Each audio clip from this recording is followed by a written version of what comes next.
Throughout history, governments and money have always been intertwined. Now, money must enjoy the support of the private sector to carry any value, but governments have always been involved to provide some degree of trust. What do people need to know about digital currencies going forward and how it might affect their lives, their future, or end the world as we know it, Chris? Whenever you go from an analog to a digital construct, your choices become infinite, your design choices. So just as it can be designed to be a privacy eroding and censorship imposing instrument, so it can also be designed to be a privacy protecting and a censorship resistant instrument. If we simply put our hands up and say, no way, no how, then we don't have a seat at the table.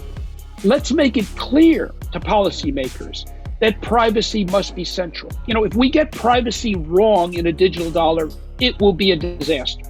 But let's look at it the other way. If we get privacy right in a digital dollar, how powerful would that be? And for those who say, no, just leave it to the private sector to design money. Let's let the private sector. Well, how has that worked out in the area of speech to operate the public square in the form of Facebook, in the form of Twitter? Let's look at the prospect of sovereign and non-sovereign digital money as an opportunity to upgrade privacy. And there's no question that the future of money is networked and digital and programmable. Let's use this digital revolution to regain what we've lost.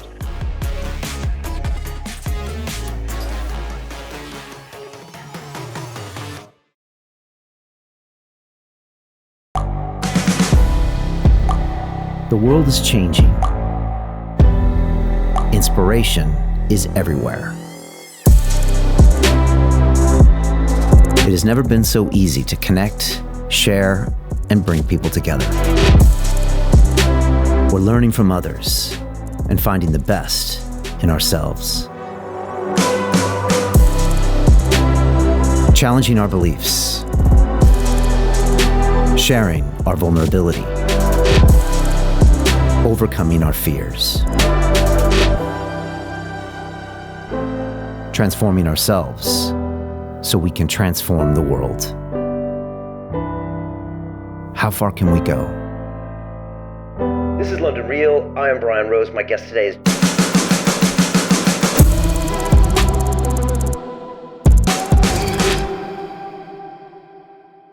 This is London Real. I am Brian Rose. My guest today is Chris Giancarlo, the investor, attorney, author, and blockchain technology advocate. You served as chairman of the U.S. Commodity Futures Trading Commission from 2017 to 19, where you oversaw the first Bitcoin futures products. You've been named as one of the most influential people in financial regulation, and your views on cryptocurrencies and digital assets are regularly featured in the Wall Street Journal, the Financial Times, and CNBC. You are the co-founder of the Digital Dollar Project, the not-for-profit initiative to advance the exploration of a U.S. central bank digital currency, and you are also the author of the bestseller CryptoDad, where you suggest that, quote, money is too important to be left to central bankers.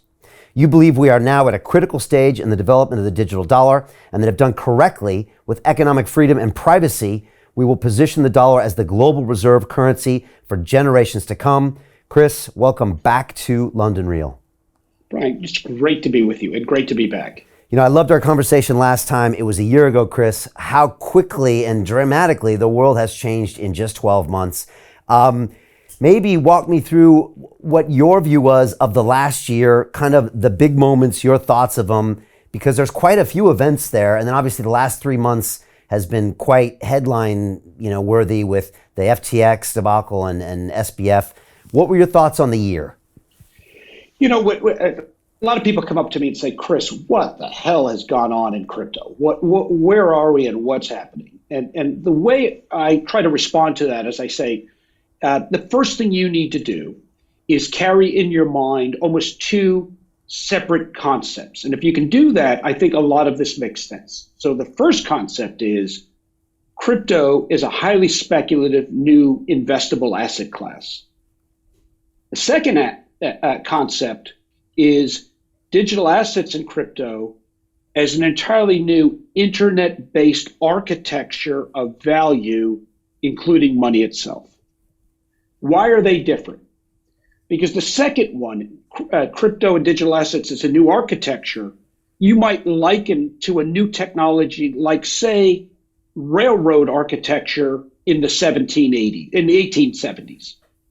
The first, crypto as a new asset class, you might liken to railroad stocks in the 1870s. And why are they different? Because of the coming of the railroads allowed countries like the United States to evolve from small, unnetworked regional economies into the national economy that has become the world standard for the largest and fastest growing economy of the last 150 years. But yet railroad stocks were notorious in the 1870s for fraud, manipulation, misrepresentation. Now, some of them were very real. They funded the Continental Railroad, but others funded fraudulent railways that didn't even exist, that didn't have the right rights of way, and people lost their money speculating, others made money. So they are very different things. Crypto and digital assets more broadly is a brand new architecture. It's an internet-based architecture of finance. That's a very powerful, and it's going to continue to be a very powerful, and I'll get into that in a minute. But that's very different than crypto as a speculative asset class. And when we think about spectacular failures of FTX and others, it's in that funding side of it. It's in that railroad stocks aspect of it. It's not in the underlying technology. What happened with FTX, failure of all the traditional failures that we've seen in financial markets, it's not a failure of the underlying technology. If people can keep those concepts separate, it's much easier to understand. I feel like we've gone through the wildcatting days of this new technology. But every wildcatting error yields to a more fundamental, disciplined, thoughtful error where the technology embeds itself and becomes part of our world. And I remain as confident as ever that this new architecture is what's going to remain. The world is not going to say, oh, FTX, so therefore let's go back to 3-day settlement periods. Let's go back to writing paper checks. Let's go back to branch banking. That's not going to happen. The genie's out of the bottle on the technology, notwithstanding the spectacular failure of some of the more prominent players in the first phase of this crypto architecture revolution. Yeah, it reminds me a bit of the dot-com boom. I was actually in New York City. I've been hired at the tender age of 27 to be the CFO of a dot-com startup called LuxuryFinder.com. We were selling private jets online, got about 15 million of funding, a couple of very famous investors in New York City. And we rode the wave right up. And I was out with my banker buddies out on the town telling them this was Columbus in the New World. And they were all looking at me, rolling their eyes. And of course, in 2000, everything crashed. But, and of course, I've heard you reference this before. There was pets.com and petstore.com and all these iterations. Now, the market went up in value and down in value, but the underlying technology never lost its purpose, right? That was still incredible. And that kept developing. It's just the asset prices overshot and then definitely came back and undershot. But fast forward 10, 20 years, that technology has fundamentally changed who we are as humans. You're saying this is a very similar analogy to that? So let me actually give you some data to support exactly what you just said. When Pets.com failed in 2000, there was about 350 users of e-commerce. Pets.com did not fail because people didn't want to buy pet supplies online. Pets.com failed because people didn't want to buy pet supplies using dial-up modems to connect with the website. They didn't want to wait 3 weeks for the pet supplies to arrive because the delivery infrastructure wasn't there. And they didn't want to pay ridiculous valuations for companies like Pets.com. Within 10 years, by the year 2010, there were 2 billion users of e-commerce. And by then, Amazon had arrived on the scene selling books, and eBay had arrived. And by 2020, there are now over 6 billion users of e-commerce online, and it's driven stock market valuations and others. E-commerce is part of our lives, but it took 20 years for the infrastructure to build out. The promise of e-commerce, the valuation of e-commerce had gotten far ahead of the underlying infrastructure, the mature players, the disciplined players in the market, and sensible valuation. So the promise had gotten ahead of the reality. And I think we've seen the same thing with digital assets and crypto. The promise of an architecture that's not based upon accounts kept at proprietary institutions of where value is, but value established on the internet through protocols and protocols like crypto protocols like Bitcoin or ETH and others, and distributed ledger technology, it really hasn't yet built itself out. So this is very much your analogy, Brian, exactly spot on. It's funny, I remember in my dot-com startup days, funny enough, some founders talking about railroad stocks, fascinatingly enough, because I think we saw a lot of fiber being laid at that time, especially in New York City, and they were making these similar analogies, like it was a big boom, and they were talking about how most of these railroads went bankrupt, and the analogies were very similar. And look, you and I worked on Wall Street for decades, and we saw this centralization problem occur many, many times. Of course, Bernie Madoff is a good example, but we've seen it where a small amount of people have power. They do things that they shouldn't be doing. Enron, maybe mortgage crisis, maybe Madoff, but go back every 10 years and you'll find something on Wall Street. And this was another one of those. DeFi definitely didn't fail, and we can talk about that. And then the underlying tech itself is maybe tainted by FTX, but nothing's changed. It potentially is a superior technology, and you think it will prevail in time. I'm certain it will. To think that somehow the internet will not do to finance and banking and money itself what it's done to retail shopping, social networking, entertainment, leisure, travel, communications, but to transform those from systems that operated through proprietary rails owned by firms to an internet basis is the same thing is going to happen. Now, will it happen in a revolution all at once? No. There are still corner shops you can shop in alongside e-commerce outlets. And in the same way, bank-based finance is not going to go away, but a new form of value, establishing value and who holds value and who transfers value to whom, using distributed ledger technology on either wide open internets or closed nets is absolutely the direction that the future is pointing us in. What did we learn from the events of the last 12 months? I mean, the big things on my radar were Terra Luna failure, probably Celsius, FTX. Those are probably the big ones. What did we learn, and what were the ramifications? I guess, what would you say were the lessons and the magnitudes of those things? So look, I'm a big believer in decentralized trustless systems, but until we get there, trust is still critically important. And betrayals of trust are extraordinary breaches of the social fabric. The allegations about what exactly happened at FTX still have to come out in full, but we've been reading a lot of newspaper stories. And based upon what we've read, it looks like a combination of Bernie Madoff, Nick Leeson and Barings, and John Corzine and MF Global. And why do I say that? Well, Bernie Madoff traded off the fear of missing out, right? A big shiny object of his fabulous returns, everybody wanted to get in. Well, you had some of that here, or apparently it appears we've had some of that here. Nick Leeson, traded himself into a bad trading position and just thought with more leverage and more trading, he could trade out of that position. And all he did was create a bigger and bigger hole, right? Till it eventually was unsustainable. And then lastly, John Corzine and MF Global, the temptation if you're running a trading book that you've got to maintain margin on your positions to dig into customer accounts to support that is what we've got here. Now, all of those failures are failures of traditional marketplace. They're failures of trust in systems that require trust.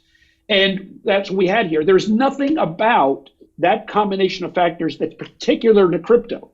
There's nothing about that combination of factors that's an indictment of internet-based digital asset systems.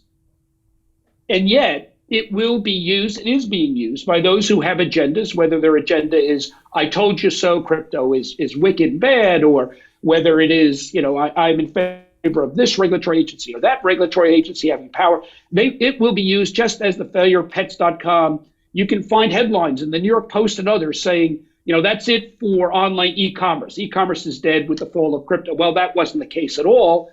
You'll see in the short term a lot of silly narratives that people are going to be embarrassed by 3 or 4 years from now. But look, that's the nature of human society. People will use this, but it's not an indictment of the underlying technology or the promise of it. Yeah, well, I want to talk about some of the fallout and what we might expect from a regulation perspective. Funny enough, Chris, I had Nick Leeson right here in this room a few years ago. And, for a guy that worked on Wall Street in the city of London for many years, having him here was pretty epic because, we all remember, although the young kids don't remember. And when I mentioned this guy lost $1 billion, people are like, that's it. But I said, back when $1 billion was a lot of money, this guy took it out and almost took out the Bank of England because he took one error trade basically and wouldn't cut his losses. And I use this example to my students all the time, and then tried to trade out of it and brought down a bank that the Queen used for hundreds of years, right? It was one of the great names in finance, right? Yeah. A trusted name. There was a name, that you had trust in. And it's amazing how hard it is to build trust and how quickly it can be dissipated. I had Anthony Scaramucci on a couple weeks ago, and he had sold 30% of Skybridge to Sam, and he was out in the Middle East introducing Sam to investors out there, and he said one thing which you just reminded me of. He said, Brian, when the Luna thing happened, they obviously were taking heavy losses there, and he said what they could have maybe done is said, look, Alameda's busted. I'm going to wrap this thing up. We're going to take our hits. But Mooch was like, look, the FTX was a thriving, potentially global marketplace for crypto. It had everything going for it. He's like, if they could have just taken the losses, shut down Alameda, and not tried to use those funds and trade out of it, he's like, I still think that this could have been something that would have been saved. But they doubled down and went out of it. What are your thoughts on that observation? So actually, it's a right on observation. So I come, you mentioned my background on Wall Street. I come at markets from the trading platform side. Before I went into government, I helped run GFI Group, one of the world's premier trading platforms for over-the-counter swaps. It is a adage in markets that's as old as time that trading platform operators must be neutral to parties on the trade front. There's a reason why the New York Stock Exchange doesn't run a hedge fund. There's a reason why the London Stock Exchange is also not running an asset management firm or trading for its own account, right? At GFI Group, we never, traded money on or put money to work on our own exchange.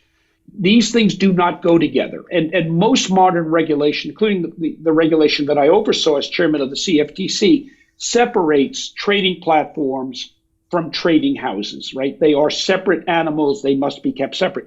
And why is that? Because the temptation is too great if you're running a book to maybe dig into the accounts of people trading on your platform to advantage yourself or help yourself out, especially if you get yourself into trouble. So there was always something problematic into the FTX exchange sitting side by the Alameda trading house. And so I think that is something that is, as crypto regulation, and by the way, when I was using the analogy of pets.com and the infrastructure not being mature enough, part of that infrastructure is our regulatory infrastructure. Regulatory infrastructure, especially in the US, which was written in the 1930s, was written for an analog physical world, a physical delivery of stock certificates, a very different world we have today. And so, the regulatory infrastructure hasn't yet caught up, but I expect it will.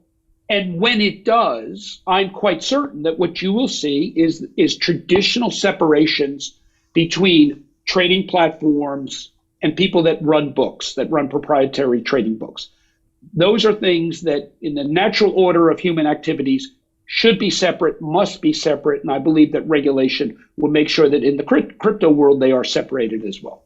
Well, let's talk about that because, as you said, it was a trust issue. But then again, this trust missight would have never happened in a traditional financial market. And you and I both know that. Even internationally, in any G30 country, something this epic proportions probably in this day and age would have been hard to pull off. Of course, it did happen as recently as 10, 12 years ago in other places. But it would have been hard. But since this was crypto, it was a different ballgame for a variety of reasons. And maybe we can dive into them. First of all, this was located in the Bahamas, because nobody was sure about if they wanted to be in the US. And a lot of people have blamed the SEC for lack of clarity. I don't know if that's fair or not. I'm curious what you think. Also, it was a new asset class with a new 30-year-old CEO who seemed to be smarter than everybody, and they were driving it forward. And I remember a couple of years ago, Chris, when I really dove into this space, I remember thinking, what is Alameda Research? It sounds like, I don't know, weird, some scientific firm, or is it some like startup investing firm? It was never really clear what was going on, and everything was moving so fast that I don't think anyone had the time to check. And so, what were the failing points? And then maybe finally, how do you regulate this asset? Because you work for the CFTC, the SEC is involved, but even both of those institutions used to regulate these older type of instruments, and you just said it's almost like a railway. It's an algorithm. It's not clear what it actually is, crypto. Yeah, so Brian, fascinatingly, I think you just cataloged all the failures. Let me actually identify, however, the one pocket of the whole thing that didn't fail. And the one pocket that didn't fail was the piece that was under traditional regulation, which was CFTC regulation of derivatives. So the piece that didn't fail and still is operating well today is the Bitcoin futures market. It remains liquid, it remains active, it remains transparent, it's operating. That's in the asset class. As far as the FTX empire, the one piece that didn't fail was their ownership of FTX US, which is the old LedgerX, which is a regulated derivatives platform under CFTC regulation. And it's the asset that, from what I hear, people are hoping to buy out of bankruptcy and operate because it didn't fail. It's functioned well. Now, the reason I say that is not to toot the horn of the CFTC, but to say that these old regulatory frameworks, if they are updated and repurposed, can serve rather well. I do believe, and I've long been an advocate for a bespoke set of regulation in the US for crypto. That doesn't mean new regulators, but new statutory authorities. But until we get there, regulators can repurpose old rule books. And we did that at the CFTC in 2017 when we greenlighted Bitcoin futures, which has worked well. Subsequent to that, the licensure of LedgerX, which was subsequently bought by FTX, and continues to operate without failure. So I'm a believer that with the right vision and repurposing, legacy regulatory frameworks can be repurposed. And ultimately, at the same time, I'm hoping that, again, on the U.S. side, that Congress steps in with bespoke legislation. And look what Europe's doing with MiCA legislation. I don't think it's perfect. I think it's got some challenges in it, but it shows that policymakers can look at this new architecture and design frameworks that are appropriate for it. And I think that's what we need to do more broadly.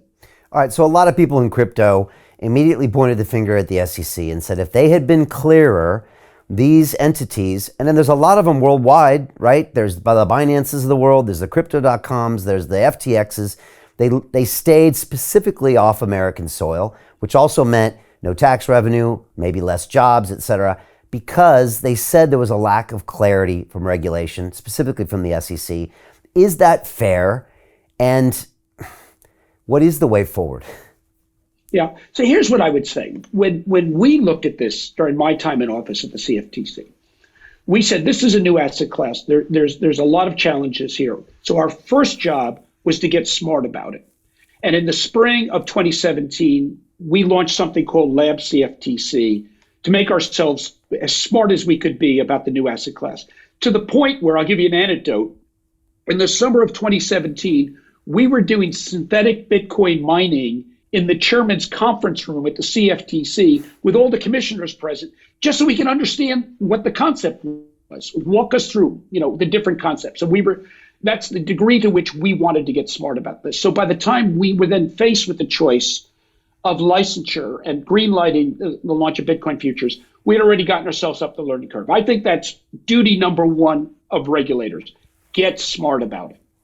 Number two, recognize that technology has its own path forward.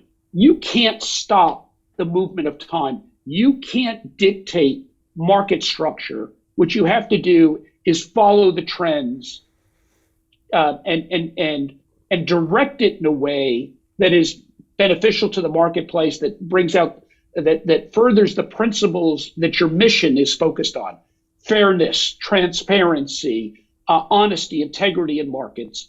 But follow the technology. Don't try to bottle it up and say, well, we like markets circa 1982, and therefore we forever going to hold back innovation. So you've got to accept innovation in markets, not try to stifle it. I think that's principle number one that we tried to do at the CFTC. The other point is, once we realized that this was moving forward, what we said is, let's create a pathway that may be, in the case of crypto, we actually called it heightened scrutiny. We made the pathway slightly more challenging, actually not slightly, somewhat more challenging than a standard non-crypto product certification. But we said, look, the pathway is going to be at a slight incline over others, but we're going to light the pathway. We're going to tell you what it takes. We're not going to, operate in shadows, so you don't really know what the pathway forward is.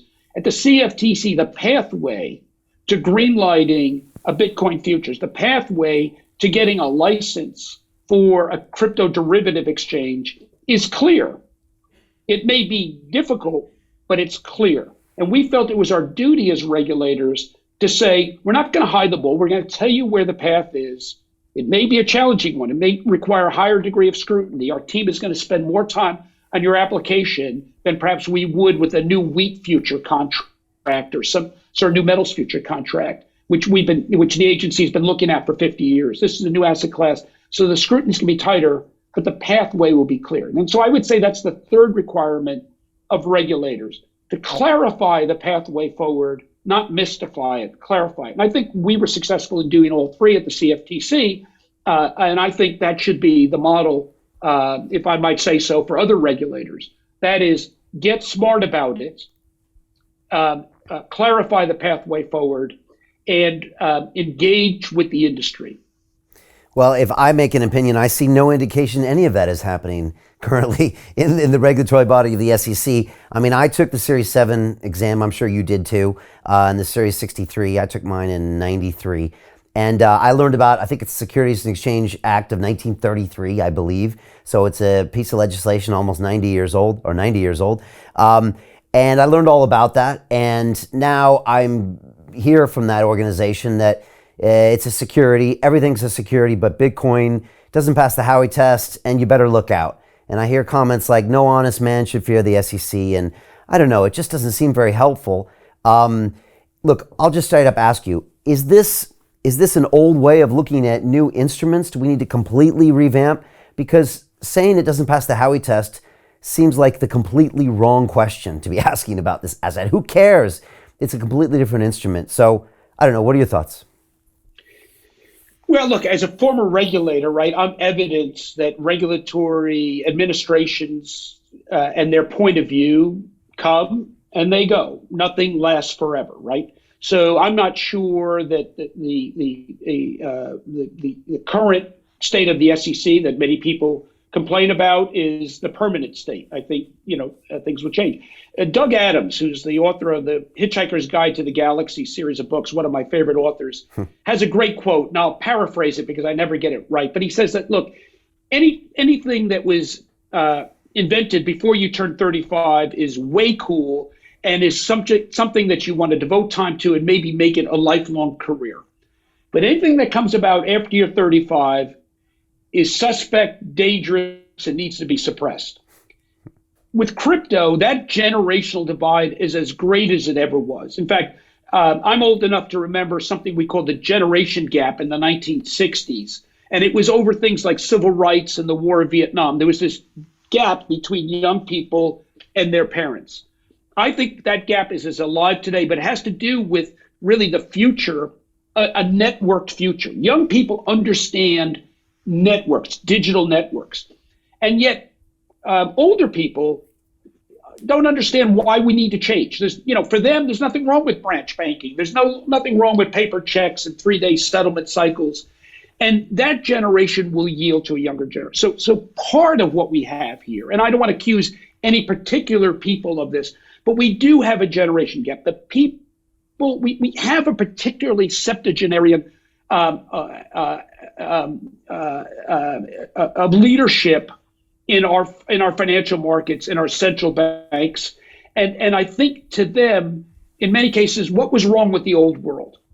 And they will be replaced in time, whether it's this year or next year or 3 years from now. The technology will march forward, and eventually a new leadership will emerge into those positions of power that intuitively understand digital networks. And they'll bring with them an openness and a sensitivity. So the current generation, that if it's for comfort levels or technology, I don't want to say hysteria, but technology dissonance, will yield to a generation that intuitively understands this, and it will happen. And whether the resistance currently is at market regulators or central bankers. I mean, I've spoken to people across the spectrum, across the globe, at market regulators, prudential regulators, central banks, and there's a mixture of real hesitancy because they just don't get it, and they like the world that existed before. And there's people that get it and want to march forward. Eventually, the people that get it will simply generationally emerge in the majorities at these institutions, and the change will happen. But it will take time. I think Peter Thiel called it the geriocracy, I think is what he called it. And maybe that does have to die out. In the meantime, though, as United States of America, and even though I am a citizen of this country and America, I still consider myself quite American. It's a little embarrassing that the country that should be leading the charge in this, matter of fact, some people say it's the only technology in the last 50 years that America hasn't dominated. And it's probably true. And then even today in 2023, I still don't know if I'm able to start a new crypto company in America, and I probably wouldn't. I'd probably go move somewhere else. So that's a shame. Let me just leaven that a little bit. Okay. You're absolutely right, and as an American, I feel the same way. I feel that this is not the 1980s and 1990s when we led the charge in developing the internet to begin with. We led the first wave of the internet. The second wave, the Internet of Things, we yielded to others in terms of development of 5G technology. But this third wave, the Internet of Value, I think it's still a closely run thing where the U.S. will be. And why do I say that? Because stablecoin development has still been largely U.S. dominated. A lot of crypto infrastructure has some strong U.S. players involved in it. And I would say from the regulatory state, putting aside what other regulators have done, it's been 5 years now that the CFTC led the world in creating the first regulated marketplace for any type of crypto, and that was in crypto futures. I know a small part of the marketplace, but Bitcoin futures, Ethereum futures are working well under sound regulation, transparently, liquidly, and are serving a lot of risk hedging needs in the marketplace. So the United States has not been absent, but I do agree with you. It's a close run thing whether the United States will bring the same degree of dominance. And you know what? Maybe a more global approach might be a good thing. Where you see the most adoption of crypto is where societies are young. In young countries, Africa would have a high birth rate, a lot of average population under 30, you see a high adoption rate. And in mature societies, this geriocracy that we have in, unfortunately, many Western countries, we see a lot of resistance. And I think part of that resistance is that generational divide that I talked about earlier. But that generation will yield to a younger generation that will intuitively get it. I appreciate that point. And we do want to get to stable coins and, of course, the digital currencies, because this is where you are the expert. You're definitely the number one guest I've ever had on the show that really talked straight about the digital dollar and what's happening in China. I want to get to that. Before we do, just want to ask what you think will be the future of regulation in America. One of the things I found very entertaining, or not entertaining, I don't know what it was, eye-opening, about the FTX hearings in both the Congress and the Senate was, man, I don't know what to say. I find these hearings fascinating. Anything live happening in DC, from the Supreme Court Justice approval a couple years ago, I think is probably the most fascinating live TV.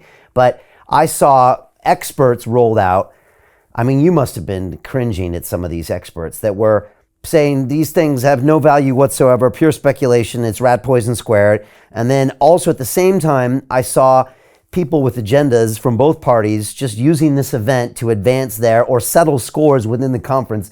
And I'm not a politician, but it was obvious to me by watching it.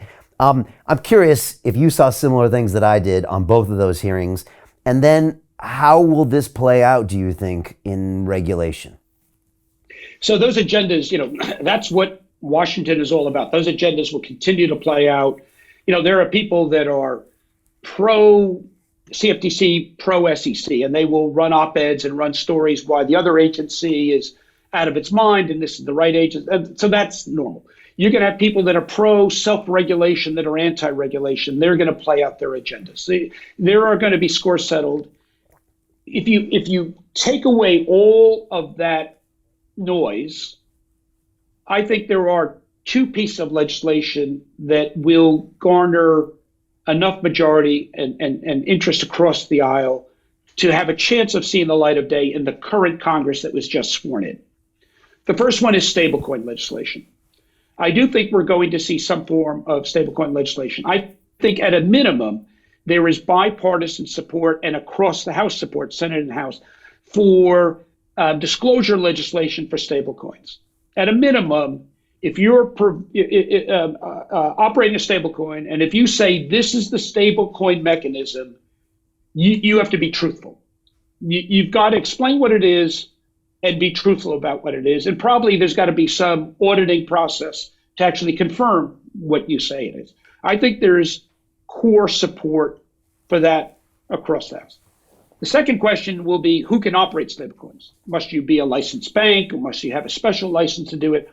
I think there's some challenges there. There's some contingents that like to see that limited to established banking institutions, or at least someone who holds a bank license.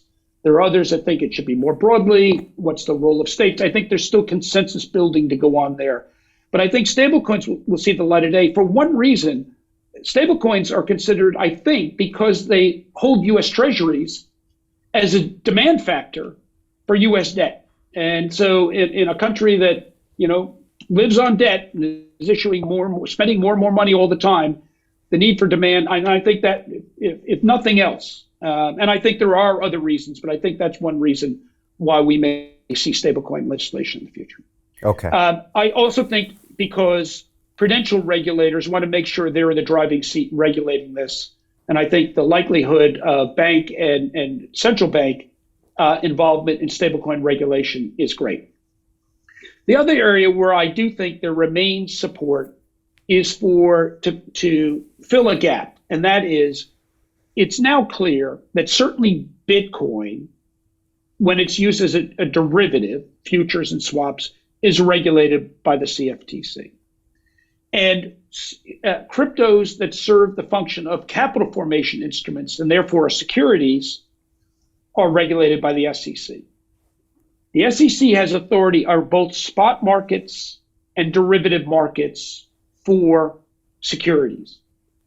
The CFTC has only authority, except for a few limited exceptions, for only the derivative market for commodities like Bitcoin and Ethereum.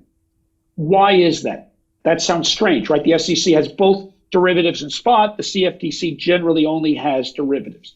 Well, if you think about it, it actually makes sense. The CFTC oversees gold futures, but doesn't oversee gold markets, because if it did, it would have to regulate every corner jewelry shop in America. The CFTC oversees wheat futures, but if it oversees spot market for wheat, it would have to oversee every grain elevator in America. The CFTC oversees cattle futures, but doesn't oversee cattle auctions. If it does, it would have to have agents in every cattle watering hole in America. Those are long been assumed that spot markets are under state regulation and the futures markets are under federal regulation with the CFTC. But there are a few exceptions already to that in the area of foreign exchange and others. And it is very likely, I believe, that the CFTC is going to be granted authority over spot markets for Bitcoin and Ethereum. There's a whole bunch of reasons for that, but it makes sense. If the CFTC has got 5 years experience overseeing the derivative markets, it makes sense for it to have the spot market. That's what it's already happened in other categories. So I believe there's a strong likelihood that legislation will pass. It was introduced in the last Congress. It has bipartisan support. It has cross-house support. And although some people are driving an agenda have tarnished it because they said, well, FTX supported it, therefore it must be bad. But just because FTX supported something doesn't make it bad if the underlying premise of it makes sense. And here's why I think it'll be beneficial. The CFTC already regulates Bitcoin and Ethereum futures. Because it regulates the futures, the SEC has green-lighted an ETF on Bitcoin and Ethereum futures. If the CFTC is given authority over the spot market for Bitcoin and Ethereum, now the SEC will have no objection to green-lighting a spot-based ETF. And therefore, as a former trader, once you've got the full suite of futures, swaps, spot markets, and ETFs under effective regulation, now traders can have a field day with all the different product sets necessary to have a full curve of prices and suites. So I think this could be a real beneficial turn for Bitcoin and Ethereum if the CFTC were given that spot authority and then the SEC saw its way to an ETF on that spot market. Yeah, that sounds like a wonderful option. But the SEC just said Ethereum's a security, right? So we have to get over that first. So has the CFTC. So I'm not sure. All the legislation that's moving in Congress, where it actually determines what's under CFTC jurisdiction, puts Ethereum alongside Bitcoin. There is no legislation in Congress right now that says Ethereum is under the SEC. So I think, and the fact of the matter is the CFTC has had an oversight of Ethereum futures now for almost 4 years. So again, there are agendas out there, and whenever you've got institutions in a political state, you've got partisans for those. I'll admit my own support for the CFTC, right? You've got partisans for those institutions. But if you break it down, the CFTC is 5 years running overseeing Bitcoin and Ethereum futures.